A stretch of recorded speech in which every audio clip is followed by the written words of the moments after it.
एक नौजवान का वाकया स्टोरी आपको बयान करने जा रहा हूं। ये अपने वालिदैन का इकलौता बेटा था, और जब बेटा इकलौता होता है तो काफी लाड प्यार से उसको पाला जाता है। इसका भी कुछ ऐसा ही मामला हुआ था कि इसे भी काफी लाड प्यार से पाला गया। वक्त के साथ साथ वो बड़ा होता चला गया। लाड प्यार की वजह से उसका जो दिमाग था वो खराब होता गया, यानी बिगड़ता चला गया। वो उसके अंदर वालिदैन की लिए को मोहब्बत, शफकत, प्यार और हमदर्दी का जज्बा उसमें था नहीं। माँ बाप के साथ बदतमीजी करता, इनके साथ बद अखलाकी करता, उल्टे सीधे अल्फाज कहकर माँ बाप को तकलीफ पहुंचाता। एक वक्त आया कि वालिद साहब का इंतकाल हो गया, और इसी तरह बाप को तकलीफ देता देता देता रहा। आखिर कभी बाप से इसने माफी ना मांगी, और वालिद साहब एक दिन दुनिया से रुखसत हो गए। अब माँ अकेली रह गई। वालिद की वफात के बाद भी इस नौजवान में कोई तब्दीली ना आई। वो जैसा था वैसा ही रहा, बदतमीज का बदतमीज, बद अखलाक का बद अखलाक, बेबाक था। माँ बाप के साथ तो बदतमीजी करता था, बाप के जाने के बाद अब माँ के साथ भी वो बदतमीजी, बद अखलाकी, तू तड़ा, अबे तबे से बातें करता। दिन ब दिन इसका रवैया खराब से खराब होता चला गया। माँ बहरहाल माँ होती है, इसके अंदर औलाद के लिए बेतहाशा मोहब्बत होती है। औलाद कितनी बिगड़ी हुई हो, माँ अपनी शफकत का और अपनी मोहब्बत का अंदाज बनाए रखती है। बुरे साथियों की दोस्तियों ने इसे मजीद बिगाड़ रहा। घूमना फिरना, उल्टी सीधी दोस्तों की हरकतें करना, ये इसकी प्रैक्टिस थी। माँ इसको मना करती। माँ को अच्छी तरह मालूम था कि बुरे साथियों की वजह से ये मजीद बिगड़ेगा, ये मजीद खराब हो जाएगा। वैसे ही इसका दिमाग है ही इस तरह का। माँ के लाख समझाने के बावजूद भी इसके अंदर कोई तब्दीली ना आई, और उल्टा ये माँ पर चढ़ाई कर देता, उल्टा सीधा बोलना शुरू कर देता। एक दिन माँ ने भी इसको खत्ती लिख दिया कि अब भी वक्त है, सुधर जा, मैं तुझे समझा रही हूं, सीधे रास्ते पर चल। अगर तूने अपने आप को ना बदला तो मैं अपने बड़े भाई के कहकर तुझे फिर अदब सिखलाऊंगी, यानी अब मैं तेरी शिकायत करूंगी, इन्वॉल्व करना पड़ेगा किसी ना किसी को तेरे मामले में। अब इस धमकी का भी इसको कोई असर वसर हुआ नहीं कि मामू भी क्या बिगाड़ लेगा मेरा। उसने और मजीद उल्टा सीधा बोलना शुरू किया, और मामू के बारे में भी जो मुंह में आया बकवास उसने कर डाली। अब उसकी उम्र बढ़ते बढ़ते 24 साल की हो गई। अट्टा कट्टा नौजवान, ताकत हाथों में बाजुओं में। कोई मुदाखलत करता तो उस पर बरस पड़ता, तुम होते कौन हो मेरे मामले में बोलने वाले। अभी इन्हीं हरकतों का सिलसिला इसका शुरू था कि माँ इसको मजीद समझाने लगी, उसको तलकीन करने लगी, उसको नसीहतें करने लगी। अब 24 साल का लड़का अब किसी काबू में नहीं आ रहा। इस पर बेटे का पारा चढ़ गया, और ये बेटा हुआ अब आपे से बाहर। जूता निकाला और मां को दे मारा। मां ने जूते से बचने की कोशिश की, मगर जूता उसकी कमर पर लगा। मां बैठकर ज़ारो कतार रोने लगी। वो अपनी किस्मत को रो रही थी कि ऐसा बदबख्त बेटा मैंने पैदा किया। वो अपनी अपने आप को कोस रही थी। होता है ना कि मेरे अपने आप को याद कर रही है, अपने अमाल याद करेगी कि ऐसा बदबख्त बेटा मेरे यहाँ पैदा हो गया कि मुझे मेरा बेटा जूतों से मार रहा है। उसको कहीं किसी किस्म की कि लड़के को कोई नदामत, को अफसोस नाम की कोई चीज नहीं थी। माँ इतनी तकलीफ देती, इतनी तकलीफ देती कि अचानक नाफरमान बेटे के लिए मां के मुंह से बद्दुआ निकल गई। बद्दुआ, और वो भी मां की। देती नहीं है ये मां बद्दुआ, यूं देती नहीं है, लेकिन मां के मुंह से निकल गई ना, ये कहते तीर कमान से निकल गया। अब ये नाफरमान बेटा जूता मारने के बाद घर से निकल गया, दोस्तों में चला गया, अपनी करतूतों में गया, हरकतें करने लगा जो दोस्तों में हल्ला गुल्ला करना होता है। थका हारा घर वापस आया, जाकर माँ को पूछता नहीं है, माँ गुस्से में आ गया था, दिमाग खराब हो गया था, तुझे मारा पीटा, माफ कर दे वगैरह होता है ना आदमी हमदर्दी। पता ही नहीं है कि माँ जी रही है, मर रही है, क्या था। थका हारा घर आता है, अपने कमरे में जाता है, जाकर सो जाता है। पूछा ही नहीं माँ को कि माँ तेरे का साथ क्या हो गया। वो माफी आफी तो बंदा मांगेगा नहीं मांगेगा, कुछ भी नहीं। सुबह माँ जब उठी तो वो तो सोया पड़ा हुआ था, माँ अपने काम में मसरूफ थी। जब इसकी आंख खुली नौजवान की, तो क्या देखता है कि वो जिस हाथ से इसने अपनी माँ को जूता मारा था वो हाथ ही काम नहीं कर रहा, यानी हाथ मफलूज हो गया, हाथ तो फालिज पड़ गया, पैरालाइज हो गया, हाथ कंप्लीटली पैरालाइज हो गया। उसने फौरन दरवाजा बंद किया और चीख चीख कर रोने लगा कि मेरा हाथ मेरा हाथ मेरा हाथ। अब मां उठकर अपने काम में लगी हुई थी, अचानक मां के कानों में आवाज आई कि मेरा बच्चा रो रहा है, चीख रहा है। मां तो मां होती है ना। मां जल्दी से कमरे की तरफ दौड़ी, दरवाजा खोला तो देखा तो बच्चा तो बिल्कुल उल्टा पड़ा हुआ है, 24 साल का नौजवान है, हाथ उसका काम नहीं कर रहा, मुड़ चुका है, फालिज लग गया है, चीख रहा है, रो रहा है, चिल्ला रहा है। अब मां क्या करती, मां ताना नहीं दे रही, मां ताना नहीं दे रही, देखा कुछ भी नहीं कर रही, ये मां होती है। मां आती है, बेटे को उठाती है, सीने से लगाती है, बेटा रो रहा, मां भी रो रही है। और बच्चा अब कह रहा है कि मां जिस हाथ से तुझे मारा था ना वो हाथ अब मेरा काम नहीं कर रहा, अब मैं क्या करूं। अब मां बेचैन परेशान, सारी उम्र की तकलीफों को भूलती हुई रब से दुआ करती है, मौला मैंने इसे माफ किया, तू भी माफ कर दे। मगर मेरे प्यारे इस्लामी भाइयों, ये स्टोरी कुछ और है। मैंने वाकया सुनाते सुनाते कह दिया, तीर कमान से निकल चुका था। मां ने अपने रब के हुजूर अर्ज की, मौला माफ कर दे, मगर कहानी यह है, और जिससे यूं कहा जा सकता है कि अल्लाह पाक ने गोया इसके लिए फैसला फरमा दिया कि अब इसका हाथ सही नहीं होना। इसने अपनी मां पर जुल्म किया, इसने मां के साथ ज्यादती की, और आखिरकार इसका लड़के का हाथ फालिज हो गया और जिंदगी भर के लिए मोहताज और माजूर बन गया। अल्लाह अल्लाह अल्लाह।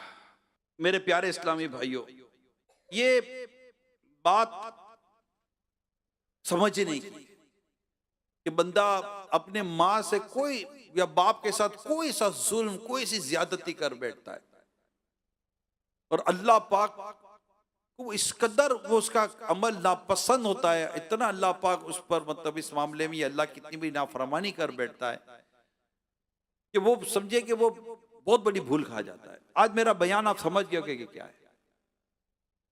माँ बाप, अल्लाह पाक हमारे माँ बाप को सलामत रखे। हर औलाद गौर करे कि इसने अपने माँ बाप के साथ क्या किया है। उससे हाथ उठाया, उसका हाथ फालिज हो गया। कोई अपनी माँ के आगे जबान चलाता है, कोई अपनी माँ को तेज नजरों से देखता है, कोई अपने बाप को बुरा भला कहता है। अभी पिछले दिनों में लाइव प्रोग्राम कर रहा था, उसमें मेरे इस्लाम भाई बता रहे थे, वो कहीं जुम्मा पढ़ाते थे, तो कहा मैं जुम्मा पढ़ कर बाहर निकला तो मैंने देखा कि एक नौजवान एक बूढ़े आदमी को मार रहा है, मार रहा है, मार रहा है। मैं भी परेशान हो गया कि ये नौजवान है, कौन एक बूढ़े आदमी को मार रहा है। बाद में पता चले बूढ़ा आदमी इसका बाप था, बाप को पीट। ये कराची की बात कर रहा हूं मैं, गांव देहात, किसी ऐसे इलाके की बात नहीं कर रहा। कराची की बात कर रहा हूं कि बेटा अपने बाप को मार रहा था।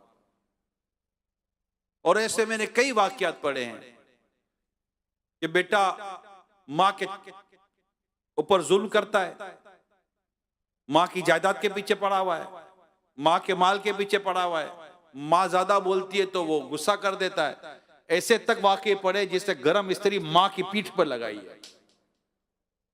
कैसे लोग हैं ये, कैसे लोग, जरा सोचे तो सही। कोई माँ बाप के लिए कोई रहम, कोई माँ बाप के लिए कोई इज्जत, कोई माँ बाप की कोई अहमियत है या नहीं है? मेरे प्यारे इस्लामी भाइयों, जब माँ बाप बूढ़े हो जाए ना, इनके आगे उफ तक कहने की इजाजत नहीं है। यानी कोई ऐसा जुमला जिससे माँ बाप को तकलीफ पहुंचे। क्या है, क्या पीछे पड़ गई है? हमारे यहाँ तो बीबी, मैं ये कह सकता हूं कि हर तरफ ऐसा माहौल नहीं है कि इज्जत वाला, लेकिन फिर भी हमारी सोसाइटी में, हमारे कल्चर में अभी कुछ ना कुछ माँ बाप के ताल्लुक से कहीं ना कहीं को रिस्पेक्ट वाला माहौल मिलता है। लेकिन अगर आप मुल्क से बाहर वेस्टर्न कंट्री में जाए, you old man, you old women, उठाकर फेंक देते माँ बाप को, उठाकर फेंक देते, चाहिए नहीं माँ बाप। क्या हो गया? माँ बाप ने कभी उठाकर फेंका है आपको? वो पहली खांसी जो हमें बचपन में हुई थी, मां कितनी तड़पी होगी। वो पहला बुखार जब हमें था, बाप कितना बेचैन हुआ था। वो ऑफिस से आते हुए, काम से आते हुए, पहला फल जो बाप ने देखा था, उसको बेटा याद आया होगा, आज अपने बेटे के लिए मैं आम लेके जाऊंगा, आज अपने बेटे के लिए सेब लेके जाऊंगा। याद है मैं बाप ने बिठाकर केले के छिलके उतारकर हमको खिलाने की कोशिश की, तो हम भाग गए थे और बाप पीछे भागा था हमें खिलाने के लिए। बाप घुटनों के बल चल चल कर आता था हमारे पास। कभी कोई याद है या नहीं है? भूल गए हो? कभी याद है कि माँ ने अंडा बना कर दिया था, कहा था माँ मुझे ये अंडा नहीं खाना, मुझे ये अंडा नहीं खाना, तो माँ ने कहा बेटा सबर कर तेरे को दूसरा अंडा बना देती हूँ। याद है या नहीं है कोई सी बात? मुझे शरबत नहीं पीना। आज भी इफ्तार के वक्त भी बच्चा जिद करता है, माँ 4 किस्म के शरबत बना कर देती है। आज की बात करो, आज 24वां रोजा है। आज भी कितने बाप होंगे जो इस बात पर तड़प रहे होंगे कि मेरे बेटों के लिए ईद के लिए पैसे नहीं है, ईद के कपड़े दिला दो मैं उनको। आज ऑफिस से लोन मांगता है, जॉब से बोनस मांगता है, रात भर जाकर नौकरी करता है या काम करता है। क्यों? कि अपने बच्चों के लिए कोई एक सूट ले लूंगा, बच्चों के लिए कोई जूते ले लूंगा। अब्बू आप अपने लिए तो लो, बेटा भी मेरी जिंदगी चली गई, तेरे लिए जीना है। आज की बात कर रहा हूं, आज भी यही हो रहा है। आज भी रात को बैठकर माँ बाप आपस में बात करते होंगे कि ईद है, ईदी में बच्चे को क्या देंगे। बाप बोलेगा सैलरी मिल नहीं रही है या बढ़ नहीं रही है, कुछ तो देना पड़ेगा ना, अपना बेटा है, क्या दोगे बेटे को? चलो कुछ बेचते हैं, कुछ करते हैं, उधार ले लेते हैं।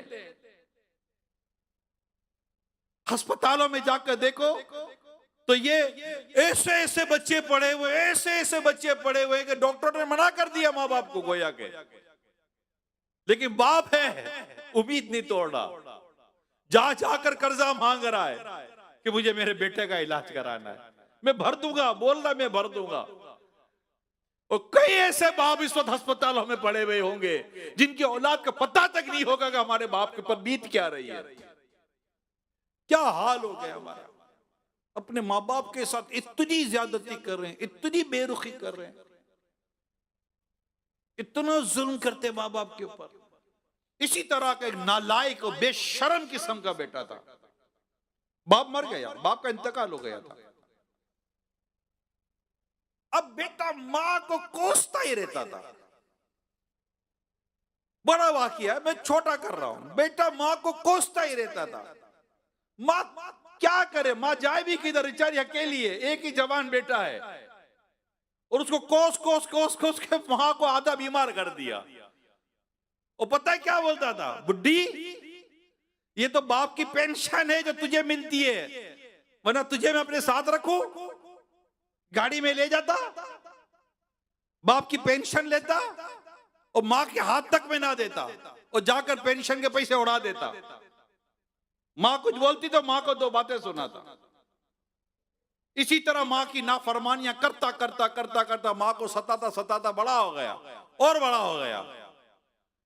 एक दिन दोस्तों के साथ बाहर घूमने चला गया पीछे उड़ाने के लिए, माँ को देने के लिए कुछ भी नहीं था इसके पास। जब दोस्त मुल्क घूमकर वापस आया, कार के अंदर कार तेजी से जा रही थी, कार का एक्सीडेंट हो गया। 4 या 5 दोस्त थे, सबसे ज्यादा चोटें इस लड़के को आई। इसको अस्पताल में एडमिट करवाया गया, बहुत कुछ इलाज करवाने की कोशिश की गई, लेकिन पता चला कि लड़का मोहताज और माजूर हो चुका है, माजूर हो गया। और माजूर होके जो पैसे मिलते हैं ना बाद ममालिक के अंदर, माजूर हो जाता है को मोहताज हो जाता है, उसको पैसे मिलते हैं। सजा देखो, जो माँ को पैसे के लिए लेके जाता था ना, आज वो दिन आया कि व्हील चेयर पे बैठकर खुद अपनी मोहताजी के पैसे लेने के लिए उसी तरह जाता था।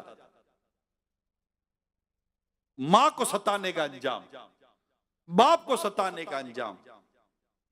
ए मेरे प्यारे इस्लामी भाइयों, अगर माँ बाप जिंदा है ना, इनकी कदर कर लो, इनकी कदर कर लो, इनकी इज्जत कर लो।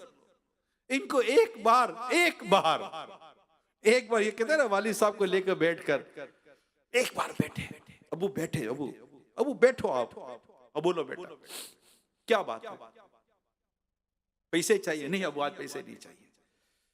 कोई काम है? नहीं अबू कोई काम नहीं है। कहीं जाना है? नहीं अबू कहीं नहीं जाना। बेटा खैरियत? क्या बात है? कदमों में बैठे आप बाप के, घुटनों पर हाथ है बाप के, बाप के मुंह पर एक नजर शफकत की देखो, और बाप को बोल अबू आज जी कर रहा है, किस चीज का? आपका शुक्रिया अदा कर लेगा।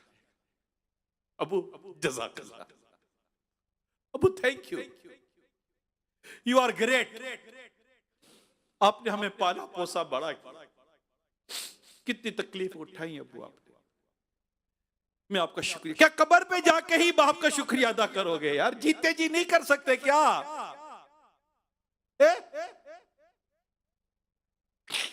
माँ के साथ उन कदमों में बैठ, माँ बैठ, क्या बेटा बोलना मेरे लगते जिगर, क्या हुआ? माँ बैठ तो सही।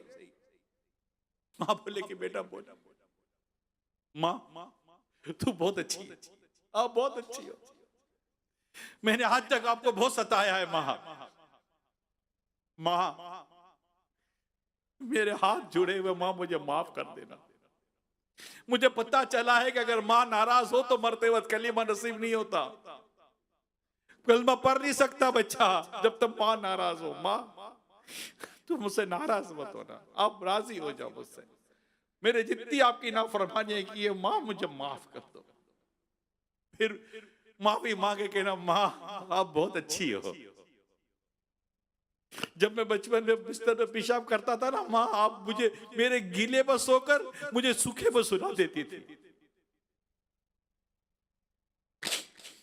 रात रात भर जागकर माँ आपने मुझे दूध पिलाया है, और अब्बू को भी नहीं उठने देती थी, इस बेचारे की सुबह जॉब है। रात रात भर मुझे दूध पिलाती थी, सुबह मेरे अब्बू को नाश्ता देती थी। माँ आपकी कोई सैलरी नहीं है, आपका कोई बोनस नहीं है, आपका कोई अलाउंस नहीं है, और जिस दिन ईद के दिन सब छुट्टियां करते, माँ सबसे ज्यादा मेहनत तुमने की है, सबसे ज्यादा काम मेरी माँ आपने किया है।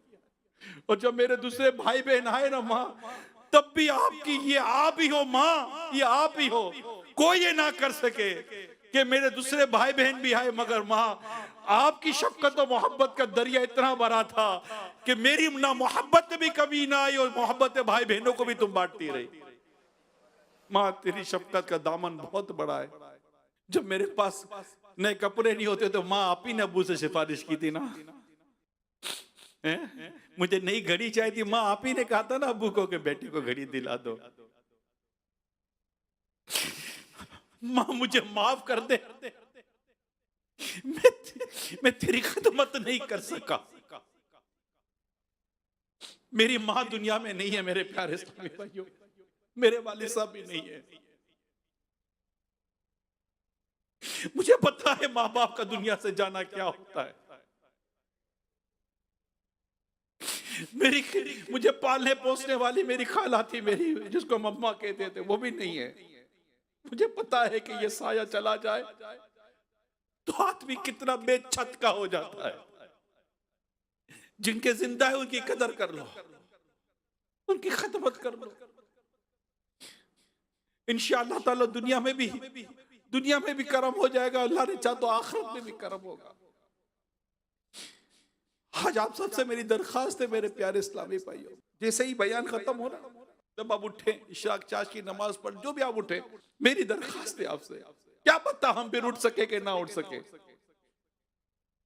सबसे पहला काम आपने ये करना है। मेरी दरखास्त है आपसे, अगर आपके वालिदैन या दोनों में से कोई एक जिंदा है ना, मैसेज कर देना, सिर्फ इतना लिख देना, मुझे माफ कर दीजिए, बस सिर्फ इतना, मुझे माफ कर दीजिए, ये करके सो जाना। हो सकता है जवाब आएगा, खैरियत तो है बेटा, क्या हुआ था। ये फिर भी नहीं कहेगी कि तूने किस किस टाइम पर मेरे साथ क्या क्या बदतमीजी की थी। अब माफी मांगता है, और अगर कह भी देना तो फिर कह देना माफ कर देना। आज के बाद मेरी वजह से मेरे माँ बाप की आंखों में गम का आंसू नहीं आएगा, मैं अपने माँ बाप को तकलीफ नहीं दूंगा। एक नौजवान के बारे में मैं पढ़ रहा था, ये मौजू ऐसा, ये बड़ा जज्बाती कर देता है, ये मौजू वालिदैन का बड़ा जज्बाती कर देता है। मेरे कानों में आज तक मेरी माँ की आवाज गूंजती है, इमरान आ तो जरा दो बातें करनी है। मैं सही बताता हूं, मुझे मेरी खाला ने पाला था ना, मेरे वालिद साहब को नाश्ते में कुछ चीजें पसंद होती थी तो मैं कभी लेकर जाता था, और जब बैठ कर खाना खाता था मुझे वो वक्त याद है कि मेरे वालिद साहब कितने खुश होते थे कि आज मेरा बेटा मेरे लिए नाश्ता लाया। ये बड़ा जज्बाती मौजू है। तो वो नौजवान था, छोटी मोटी नौकरी करता था, जैसे ही उसके हाथ में कुछ पैसे आते ना, आकर टेबल पर रखता था और इसके वालिदैन पैसे उठाते थे, जितने कमा कर लाता था टेबल पर रख देता था। वालिद साहब टेबल से पैसे उठाते थे। कहां से उठाते थे? टेबल से पैसे उठाते थे। कहता है कि मैं यूं नहीं देता था, अगर मैं यूं दूंगा तो मेरे बाप को मेरे आगे हाथ फैलाना पड़ेगा। बात समझ रहे ना? अगर मैं यूं दूंगा तो मेरे वालिद साहब को मेरे आगे यूं हाथ फैलाना पड़ेगा। ये मुझे पसंद नहीं है कि मेरा बाप मेरे आगे हाथ फैलाए। मैं मांग मांग कर बड़ा हुआ हूं, मेरा बाप मेरे आगे हाथ क्यों फैलाए। मैं जाकर यूं टेबल पर रखता था, मेरे वालिद साहब पैसे उठा लेते थे। पैसे उठा के मेरे वालिद साहब मुझे दुआ देते थे, या अल्लाह मेरे बेटे को कुरान का इल्म अता फरमा। मेरे वालिद साहब एक ही दुआ करते थे, इसको कुरान का इल्म अता फरमा, इसको कुरान का आलिम बना दे। बेटा कहता है मैं रोजगार अपना छोटी मोटी जो भी मुझे रोजगार मिल जाता था कमा कर लाता था। एक दिन रास्ते में मैं जा रहा था तो मेरी मुलाकात एक आलिम साहब से हो गई। वो फतवा दिया करते थे। मुझे देखकर कहा कि नौजवान क्या मसरूफियत है आपकी। तो मैंने बताया कि छोटा मोटा रोजगार है करता हूँ। कहा बेटा आया करो हफ्ते में एक दिन, हमसे कुछ सीख लिया करो। वो नौजवान कहता है मैं इनके पास जाना शुरू हुआ और मैं सीखता, तो देखते देखते उसके अंदर चूंकि एक सीखने की ख्वाहिश थी तो बहुत जल्दी वो सीखना शुरू हो गया और ज़हीद तालिब इल्म बन गया। पढ़ते पढ़ते पढ़ते पढ़ते इसने इल्म दीन हासिल किया और काफी क्वालिफिकेशन हासिल कर ली। राइट, काफी क्वालिफिकेशन हासिल की। इवन कि इसने पीएचडी के लिए अप्लाई कर दिया। अब वक्त था थीसिस लिखने का। पीएचडी करने के लिए एक मकाला लिखा जाता है, थीसिस लिखा जाता है। अब इसको थीसिस लिखना था। अब ये सोच रहा था कि मैं टॉपिक क्या लूं मकाला लिखने के लिए, थीसिस लिखने के लिए। अचानक उसको अपने बाप की दुआ याद आ गई कि मेरे वालिद साहब दुआ करते थे, या अल्लाह मेरे बेटे को कुरान का इल्म अता फरमा दे। का कुरान पर थीसिस लिखता हूं। इससे कुरान पर मकाला लिखा कुरान के मुतालिक और अपना थीसिस जमा करवा दिया। जमा कराने के बाद एक प्रोसीजर होता है, ज्यूरी बैठती है, पूरे थीसिस को देखा जाता है, मकालों को देखा जाता है, स्टूडेंट्स वेट कर रहे होते हैं। एक दिन आया कि वो स्टूडेंट्स जमा थे और ऐलान मतलब अनाउंस होनी थी थीसिस की कि किसको पीएचडी की डिग्री मिलनी है। तो जो ज्यूरी आई, यानी जो एग्जाम लेने वाले टीचर आए, यूं समझिए आप, जिन्होंने डिसीजन लेना था, उनमें वो शख्स भी था जिससे इससे पहले इल्म दीन हासिल किया था। वो देखकर हैरान हो गए कि ज्यूरी में ये शामिल है। उसने सारी जब रिपोर्ट्स पढ़ी तो वो फर्स्ट मैन जिससे इन्होंने इल्म दीन सीखा था, वो खड़े होते हैं, नौजवान के कंधे पर हाथ रखते हैं और कहा, पहली बार में मैं समझ गया था कि ये नौजवान कुछ बनेगा। और आज ज्यूरी फैसला करती है कि हम इसे इस्लामिक स्कॉलर की पीएचडी, और जो मकाला इन्होंने लिखा, मकाला हमारे यहाँ अप्रूव हो गया है और इसे पीएचडी की डिग्री हम दे रहे हैं। ये सुनते उसने रोना शुरू किया, नौजवान ने। ये सुनते ही उस नौजवान ने रोना शुरू किया। तो जो साथ के लोग थे वो कहने लगे कि बरखुरदार, ये तो खुशी की बात है, हम खुश हो रहे हैं आपके पीएचडी स्कॉलर बनने पर, पीएचडी हासिल करने पर, आप रो रहे हो। कहने लगा, रो इसलिए रहा हूं कि आज मुझे मेरे बाप की याद आ गई। क्या खैरियत? तो इसे सारा वाकया सुनाया। का बस वे जब भी मेरे वालिद साहब के हाथ में पैसे देता, मेरे वालिद साहब खुश हो जाते थे। बाप खुश होकर मुझे दुआ देता था, और दुआ ये होती थी, या अल्लाह मेरा बेटा कुरान मजीद का आलिम बन जाए। उस्ताद साहब, आज मैं अल्लाह पाक ने मेरे वालिद की दुआ कबूल कर ली और मैंने इस पर मकाला लिखा, और आज मेरे बाप वालिद की दुआ की बरकत है कि आज मुझे इस मौजू पर पीएचडी डिग्री मिली है। वालिद साहब की खिदमत, माँ की खिदमत, माँ की गमख्वारी, माँ की खैर ख्वाही। मैं आपको एक बात बताऊं, हजरत सैयदना अबू मूसा अशअरी रज़ी अल्लाह ताला अन्हु और हजरत सैयदना अबू आमिर रज़ी अल्लाह ताला अन्हु ने रसूल पाक सल्लल्लाहु अलैहि वसल्लम की खिदमत में हाजिर होकर अपने इस्लाम का ऐलान किया, इस्लाम कबूल किया। आपसे बेहत हुई तो आपने उनसे दरियात फरमाया, रसूल पाक सल्लल्लाहु अलैहि वसल्लम, सुनिएगा, तुम्हारे काफिले में एक औरत थी जिसे फुला नाम से पुकारा जाता है, उसका क्या हाल है? तुम्हारे काफिले में एक औरत थी जिसका नाम फुला था, उसका क्या हाल है?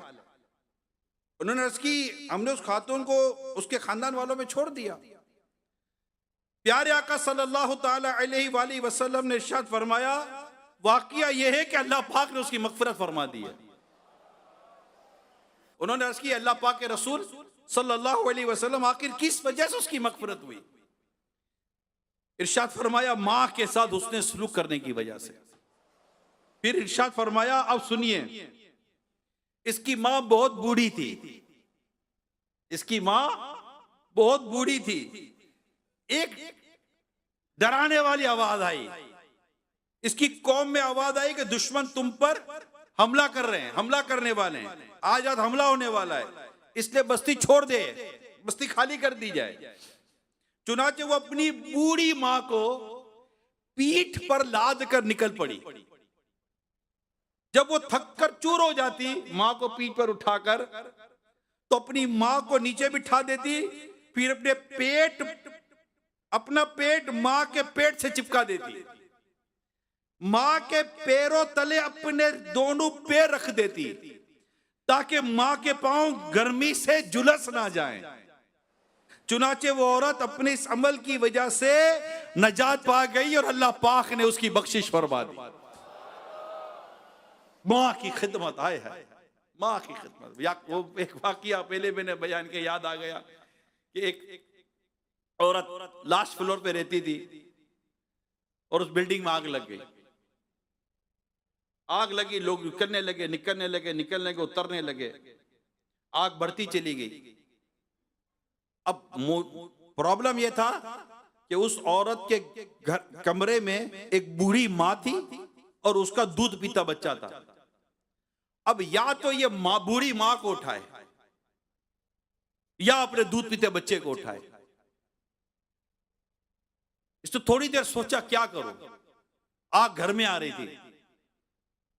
फौरन फैसला किया और अपनी बूढ़ी मां को कंधे पे लिया और सीढ़ी पर चढ़कर छत पे चढ़ गई। भागी, चटपट भागी, मां को बचाना है, और छत पर जाकर कोने में जाकर बैठ गई। अचानक बेटा याद आ गया। अब उसने फूट फूट कर रोना शुरू किया, फूट फूट कर रोना शुरू किया कि मेरा बेटा तो अब जलकर राख हो गया होगा। रो ही रही थी कि अचानक उसके बेटे के रोने की आवाज आ गई। हुआ क्या था? हुआ यह था कि जैसे ही अपनी बूढ़ी मां को लेकर छत पर भागी, फायर ब्रिगेड का अमला सीढ़ी लगाकर उसके घर की गैलरी तक पहुंच चुका था। वहां यहां अपनी मां को लेकर छत पर भागी और यहां पर फायर ब्रिगेड का आदमी घर में जाकर इसके बच्चे को उठा रहा है। किताब में लिखा है कि इसने अपनी मां को बचाया, अल्लाह पाक ने मां के सदके में इसके बच्चे को बचा लिया। ये है मां बाप, ये है मां बाप। अल्लाह पाक हमें मां बाप का इताअत गुजार और फरमा बरदार बनाए और अल्लाह पाक हमें इनकी खिदमत करने की तौफीक अता फरमाए। और हमें बस अल्लाह पाक कभी ऐसा ना हो कि हमारे माँ बाप हमसे नाराज हो। हमने जिंदगी में बहुत सारी बेअमलियां की होंगी, एक बेअमली माँ बाप के साथ नाफरमानी भी है। अल्लाह पाक हमारे माँ बाप की जो जितनी हमने नाफरमानियां की हैं, हम अल्लाह पाक से भी माफी मांगे और उसके प्यारे हबीब सल्लल्लाहु ताला अलैहि वसल्लम का वास्ता भी दें। आपको चंद हदीसें सुना देता हूं कि अल्लाह पाक के आखिरी नबी सल्लल्लाहु अलैहि वसल्लम ने इरशाद फरमाया, आपसे सवाल किया किसी ने कि अल्लाह के नजदीक सबसे पसंदीदा अमल कौन सा है? फरमाया वक्त पर नमाज पढ़ना। मैंने अर्ज किया फिर कौन सा? फरमाया वालिदैन के साथ अच्छा सलूक करना।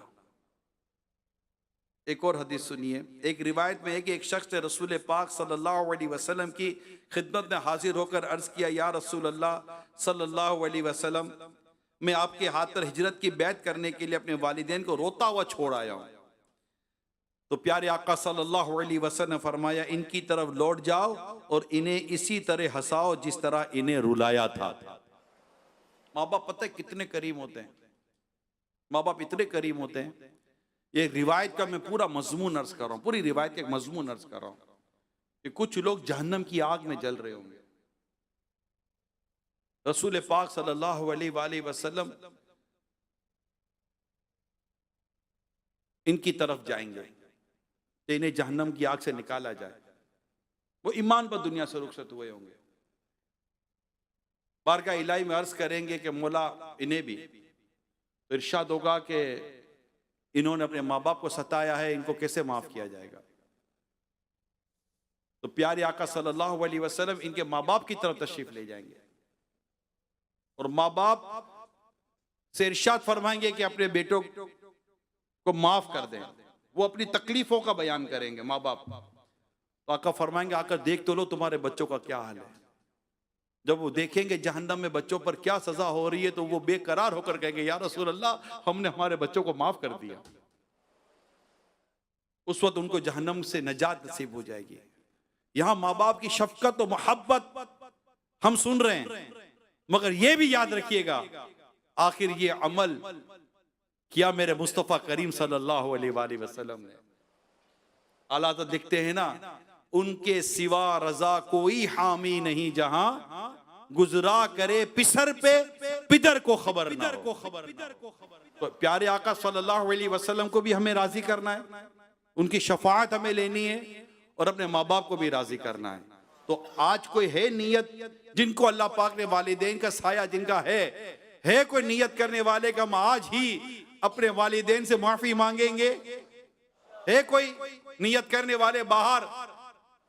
बाहर इस्लाम भाई हैं, अंदर बाहर, जो ये नियत करेगा आज हम अपने माँ बाप को मैसेज करेंगे, माफी मांगेंगे, इनसे दरखास्त करेंगे हमें माफ कर दीजिए, और अगर ये दोबारा ये कोई नाराजगी का इजहार करेंगे तो फिर माफी मांगेंगे, फिर माफी मांगेंगे, फिर माफी मांगेंगे, इतनी मांगेंगे कि अपने माँ बाप को राजी कर लेंगे। कौन कौन नियत करता है? इंशाअल्लाह अज़्ज़ वजल माँ बाप को राजी करेंगे और माँ बाप की इताअत और फरमाबरदारी करेंगे। मगर एक बात आखिर में ये जरूर अर्ज कर दूं, माँ बाप की इताअत और फरमाबरदारी वही है कि जहां अल्लाह पाक और उसके प्यारे रसूल की नाफरमानी ना होती हो। अगर माँ बाप को ऐसा हुक्म करते हैं कि अल्लाह पाक और उसके रसूल सल्लल्लाहु अलैहि वसल्लम की नाफरमानी होगी, वो बात नहीं मानी जाएगी। और वालिदैन से दरखास्त करता हूं कि आपका एहतराम, आपकी फरमाबरदारी अल्लाह और उसके रसूल का हुक्म है। आपको ये बात ज़ेब नहीं देती कि आप अपनी औलाद को अल्लाह और उसके रसूल की नाफरमानी का हुक्म दें। तो इंशाअल्लाह अज़्ज़ व जल अगर हमने ये कर लिया, अल्लाह पाक ने चाहा तो माँ बाप भी राजी, रसूल पाक सल्लल्लाहु अलैहि वसल्लम से राजी हो जाएं, तो इंशाअल्लाह फिर अल्लाह पाक भी प्यारे हबीब के सदके में हमसे राजी हो जाएगा, रमजान भी राजी हो जाए और यूं हमारी मग़फ़िरत का सामान हो जाए। अल्लाह पाक अमल करने की तौफीक अता फरमाए। आमीन बिजाहि खातिम नबिय्यीन सल्लल्लाहु तआला अलैहि वसल्लम।